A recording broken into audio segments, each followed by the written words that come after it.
Hello সুপ্রিয় দর্শক, আশা করি আপনারা সকলেই ভালো আছেন। সুপ্রিয় দর্শক, আজকে আমরা এই ভিডিওটির মাধ্যমে জানবো আমরা আমাদের ফুলকপির গাছে বা পাতাকপির গাছে কিভাবে বর্ষাকালে আমরা রাসায়নিক সার প্রয়োগ করব এবং রাসায়নিক সারগুলো কি প্রয়োগ করার সঠিক পদ্ধতি।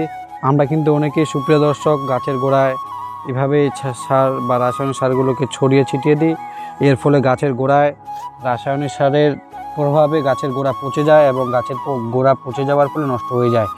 তো সুপ্রিয় দর্শক, আজকে আমরা জানবো ফুলকপির গাছে রাসায়নিক সার প্রয়োগ করার সঠিক পদ্ধতি। তো সুপ্রিয় দর্শক, যেহেতু আমরা আগস্ট মাসে বা সেপ্টেম্বর মাসে বাঁধাকপি বা ফুলকপি চাষ করে থাকি, এই জন্য কিন্তু সেই সময়টা বর্ষাকালের কারণে অনেক সময় জল জমে থাকার কারণে কিন্তু আমাদের এই পাতাকপির গাছ বা ফুলকপির গাছ নষ্ট হয়ে যায় বা পচে যায়। তো সুপ্রিয় দর্শক, এর হাত থেকে সমাধান পাওয়ার জন্য আমরা প্রত্যেকটা গাছ লাগানোর আগে ধাপ তৈরি করে নেব এবং জল নিকাশি ব্যবস্থা খুব ভালো রাখতে হবে। তো ধাপ তৈরি করে নিয়েছি। সুপ্রিয় দর্শক, দেখতে পাচ্ছেন যেভাবে আমরা আলু চাষ করে থাকি, প্রত্যেকটা সিঁড়িভাবে কিন্তু আমি এই বাঁধাকপির গাছগুলো বলো বা ফুলকপির গাছগুলো সেগুলোকে আমি বসিয়েছি। তো চলো সুপ্রিয় দর্শক, আমরা কিভাবে ছড়িয়ে ছিটিয়ে না দিয়ে রাসায়নিক সার সঠিকভাবে প্রয়োগ করব আমাদের এই ফুলকপির গাছে। তো সুপ্রিয় দর্শক, এই মুহূর্তে আপনারা দেখতে পাচ্ছেন আমি আপনাদেরকে দেখানোর চেষ্টা করছি। এই যে দুটো গাছ রয়েছে, একটা গাছ আর একটা গাছ মোটামুটি 1 ফিটের উপরে ডিস্টেন্স রয়েছে, এদিকে 1 ফিটের উপরে ডিস্টেন্স রয়েছে। যেহেতু আমরা ছড়িয়ে ছিটিয়ে আমাদের রাসায়নিক সারটাকে প্রয়োগ করব না, এই কারণে সুপ্রিয় দর্শক আমাদেরকে কি করতে হবে, ছোট কোদালের সাহায্যে বা যে কোনো যন্ত্রের সাহায্যে দুটো গাছের যে মাঝখান রয়েছে, সে মাঝখানের যে ফাঁকা অংশ রয়েছে, সে ফাঁকা অংশে মাটিটাকে কোদাল দিয়ে টেনে নিতে হবে। কোদাল দিয়ে টেনে নেওয়ার পর সুপ্রিয় দর্শক, আমরা এই জায়গাটাতে কিন্তু আমরা রাসায়নিক সার প্রয়োগ করব। তো এবার চলো সুপ্রিয় দর্শক বলে দিই যে আমরা কি রাসায়নিক সার প্রয়োগ করব। অনেকেই বলে থাকে যে ভাই আমরা কি জৈব সার প্রয়োগ করতে পারবো? অবশ্যই জৈব সারও প্রয়োগ করতে পারবেন যদি চাষের সাথে আপনি জৈব সার না দিয়ে থাকেন। তো সুপ্রিয় দর্শক, আমি এই মুহূর্তে চাপান বা আমার এখানে রয়েছে, দেখানোর চেষ্টা করছি। এখানে রয়েছে ডিএপি, এরপরে রয়েছে সুপ্রিয় দর্শক ফসফেট। আমি পাউডার ফসফেট ব্যবহার না করে এখানে দানা ফসফেট ব্যবহার করছি, যাতে গাছের উপরে ফসফেটের পাউডারগুলো না পড়ে যায়। আপনি চাইলে পাউডারটাও ব্যবহার করতে পারেন। এছাড়াও রয়েছে ইউরিয়া এবং পটাশ। তো সুপ্রিয় দর্শক, এছাড়া অন্যান্য গাছের খাদ্য রয়েছে, আপনি চাইলে সেগুলোও ব্যবহার করতে পারেন। তো সুপ্রিয় দর্শক, আমাদেরকে কতটা বা কী পরিমাণ আমরা আমাদের যে গাছগুলো রয়েছে সেগুলোর মধ্যে প্রয়োগ করব।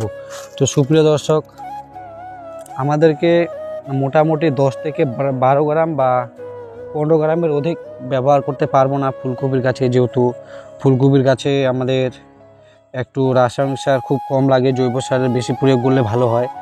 10 থেকে 15 গ্রাম করে আমরা প্রত্যেকটি গাছের যে মাঝখানে গ্যাপ রয়েছে সেখানে প্রয়োগ করব এবং চাইলে আপনারা এর সাথে হালকা পরিমাণ জৈব সারও প্রয়োগ করতে পারেন।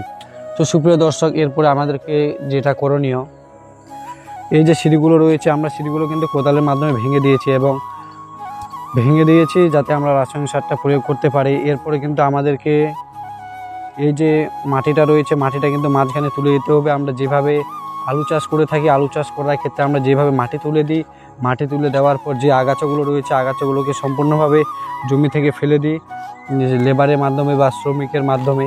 তো অবশ্যই মাটিটাকে চেলে দিতে হবে এবং প্রত্যেকটি গাছের গোড়া যাতে মাটি পৌঁছায় সেই ব্যবস্থা করতে হবে। এবং আমাদের যেটা করণীয় সুপ্রিয় দর্শক, আমাদেরকে কিন্তু নিয়মিত মাঠ পরিদর্শন করতে হবে। মাঠ পরিদর্শনের মাধ্যমে আমরা বুঝতে পারবো যে আমাদের গাছে কোনো প্রকার পোকার আক্রমণ হয়েছে কি না। সুপ্রিয় দর্শক, আমি এখানে আপনাদেরকে এই গাছের পাতাটা ভেঙে দেখানোর চেষ্টা করছি যে পোকার আক্রমণ যে হয়েছিল। এই যে এই মুহূর্তে দেখতে পাচ্ছেন পোকাগুলো কিন্তু প্রায় গাছের পাতার যে অংশ রয়েছে সেই অংশটাকে খেয়ে ফেলেছে। এর জন্য কিন্তু সুপ্রিয় দর্শক, আমি কিন্তু কালকেই ইমামেকটিন বেনজোয়েট 5% দিয়ে দিয়েছি, যেহেতু লেদা পোকার আবির্ভাব দেখা দিয়েছে। এছাড়াও আপনি চাইলে অন্য কোনো লেদা পোকা দমনের জন্য ইনসিডাইট ব্যবহার করতে পারেন। এবং যদি গাছের পাতা বা গোড়া পচে যায়, এর ক্ষেত্রে কিন্তু আমাদেরকে সুপ্রিয় দর্শক ভালোভাবে লক্ষ্য করতে হবে কোনো প্রকার ফাঙ্গাসের আক্রমণ হয়েছে কি না না এই ক্ষেত্রে আমাদেরকে ধসার বা যে পরামর্শদাতার কাছ থেকে আমরা ঔষধ বা ফার্মিসাইড বা কীটনাশক বা নিয়ে থাকি, সেই দোকানের সাথে আমাদেরকে যোগাযোগ করে তবে আমরা আমাদের এই জমিতে ঔষধ ব্যবহার করব।